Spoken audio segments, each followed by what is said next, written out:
Hello, and a wonderful Onpassive day to you. Today, I wanted to talk a little bit about working with and understanding the weight that we're in. We've been through a lot, and we've got a little bit longer to go. And as we've probably come to the conclusion of, waiting is an inevitable part of life. And whether it's waiting for a promotion, a medical result, or maybe even just a simple text message, most of us would recognize that waiting is a state of being in a temporary halt or pause, if you will. The key word here being temporary, where actions or progress are suspended until we reach or experience a particular event, situation, or an outcome. It involves a sense of expectation. It involves anticipation, certainly or most certainly patience. Often it's accompanied by a feeling of uncertainty or suspense. It's something to think about here. Waiting can manifest, can come about in several different ways. If we look at the physical portion, how do we see it physically? We may be standing in line, might be, in a waiting room, we're like waiting for a doctor's appointment or something, sitting at a red light even. But it can also be an emotional or a mental state, like waiting for news, waiting for a response, perhaps a resolution of some kind. And it can also be neutral, positive, or negative, depending on how and what the context is of an individual's perspective. So, well, okay, now, of course, in the case of Onpassive, our waiting is an emotional or mental state, since we're not really privy to the physical actions going on behind the scenes. Also, in the case of Onpassive, we're waiting for something that signifies the end of what we're calling a recovery phase, which is a bridge of sorts, if you will, excuse me, got the hiccups, that leads from challenging times and hardship, which is behind us, to what we expect as ease and satisfaction, which we're hoping is in front of us. And needless to say, waiting can be frustrating. It can provoke anxiety on the one side, or satisfying and easy stuff on the other, depending on how we look at it. So, believe it or not, there's something that's called the psychology of waiting. And I mentioned this here because Dr. John Algonquin talked about this a couple of days ago, Sunday, on the Heroes webinar. And I put a link to that in the description box below.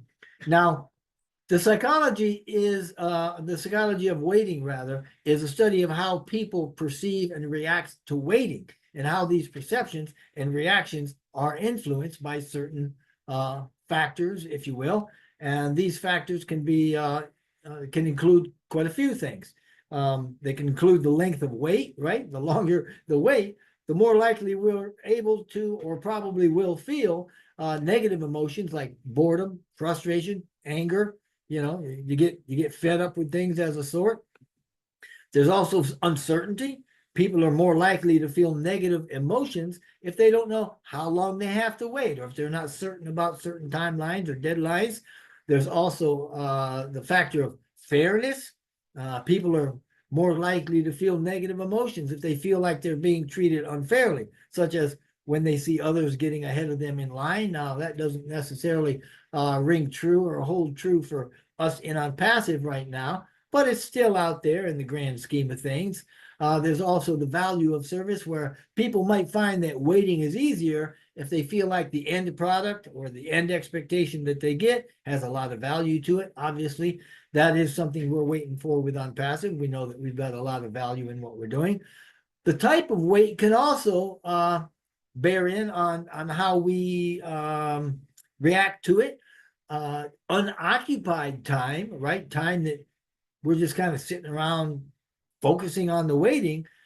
During those times, people might find that the longer the occupied time is, the more painful it seems, and the post-process wait feels longer than the in-process wait, if you will. I know that sounds kind of weird, But the type of wait, what I'm saying is unoccupied time feels like it's more stressful wait than if you're doing something during your waiting period. I'll put it that way. There's also anxiety. Obviously, anxiety can make us feel a whole lot worse. And waiting alone, if you're in it by yourself, it just kind of draws things out, makes it seem like it's a lot longer than is if we've got a group around us. And obviously, there's personal expectations. And we'll be talking about some of these things because personal expectations, right, unrealistic or high expectations in particular, are going to intensify any disappointment that we feel. So often, periods of waiting are also characterized by a lack of control and unpredictability, and all of these things, right? As if they're not bad enough, they can lead to boredom, frustration, yada, yada, yada. And regardless, we all know at some point we're going to have to wait for something. A lot of us are waiting right now. For members of Onpassive, that waiting has come around.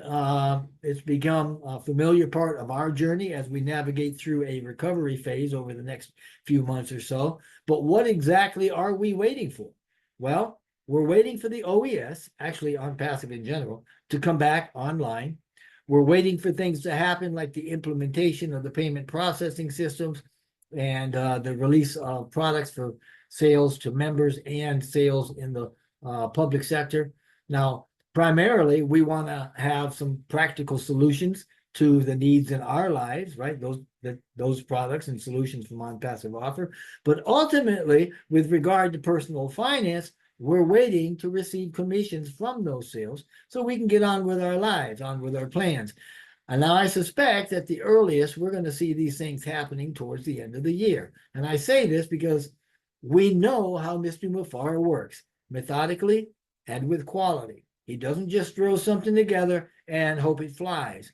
Remember, too, that once released, there's a stabilization process that Onpassive goes through, as does any good, especially, software company, right? And we'll have to go through that too. So we'll likely be moving into 2025, right? The first quarter, before we start looking at phase 2, which is going to happen after we go through the recovery phase here and we see the OES and all of that. So as much as I'm believing it's possible to see things happening in the next week or two, I'm also prepared to be in the waiting period for a little bit longer. Now, how we can wait, that can make a big difference for us personally and can have an effect on those that wait with us. Of course, some ways of waiting are better than others. The better ways result from being able to manage expectations, because doing that allows us to endure the wait with a positive mindset. And that's a lot healthier than the other thing, a non-positive mindset. So how do we do that? How do we manage expectations? How do we manage what we expect while we wait for the result at the end of the wait, especially if it turns out to be longer than what we expected? Well, first thing we have to do is set realistic expectations, right? Accurate information and clear communication can help us do that. Now, right now, we've been told the wait can take anywhere from a couple of weeks to a few months. Put another way, we've been told these things that we might start seeing in the recovery can start to happen as soon as the first week in September, which is next week, or as late as the end of November, with a few more weeks to look at initiating what we're calling phase 2. So I guess a realistic expectation is to believe changes can start as early as next week, but keeping in mind that they may go through the end of the year. Just be realistic about it, right? We can also reframe our perception. That's another way that we can help to manage our expectation. Reframing our perception of the wait is done by focusing on positive aspects like preparation or even relaxation. Also, we can distract and engage. We can use the waiting time productively to engage in other activities, enjoyable activities. I know that I have been doing that. I've been doing everything from spending time with the grandkids to watching movies with my spouse, my wife, my lovely bride. I replaced ceramic tiles around the fireplace, fixed a roof out at the farm, just lots of stuff, keep engaged, do a lot of stuff, my yard work. We can also practice mindfulness. Now, when we look to the future about things we can't control, it's going to produce anxiety. And looking to the past and dwelling on disappointments that can produce frustration or even depression, mindfulness or present moment awareness, as some call it, relieves or reduces anxiety and frustration. We can also look for more information. If possible, right, we can gather information about the wait or about what it is that we're waiting for, and we can know more, and knowing more can reduce uncertainty. There's also what we call positive thinking. We've heard about that. So if we employ positive thinking, that means we're just focusing on some positive outcomes and reminding ourselves that the wait will eventually end with positive results. Man, that's a favorite one of mine. Now, for those that find themselves frustrated, there are ways to get out of it. There are ways to mitigate frustration, if you will. The first thing you got to do, take control. You got to engage in activities that provide a sense of agency, right? This means that you've got to be participating in tasks or actions that give you the feeling of control, autonomy, and empowerment. Agency refers to the ability to make choices, to take actions, and to influence the outcomes of those. And when waiting, engaging in activities that promote that type of agency can help to counteract the feelings of powerlessness and frustration. Nobody wants those, right? We can also get help or go after support. There's lots of us waiting here for the same things.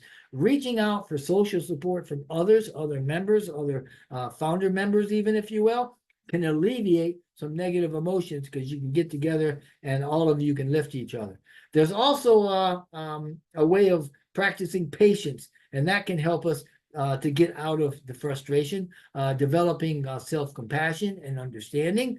And again, we can reframe the whole perspective and view waiting as an opportunity for growth or for learning. All of these things will help us get through this thing and make sure that whenever it is that we reach whatever it is we're going to reach, we're okay with it, we understand it, and make the best use of it. Waiting is unavoidable. It's an unavoidable aspect of life, but by understanding the psychological factors that are involved and using strategies to manage expectations and to alleviate frustrations, we can make the wait a lot more enjoyable. That's been my experience, and it's one of the reasons why I've enjoyed the Onpassive journey from day one. To me, it's full of all sorts of thrills and excitements, and by adopting a good mindset, being patient, and reframing how we see the wait, right, we can turn the wait into a positive and productive experience. I hope you've enjoyed this. I certainly appreciate you listening, and please like, share, and subscribe, and have an awesome, awesome Onpassive day. See ya.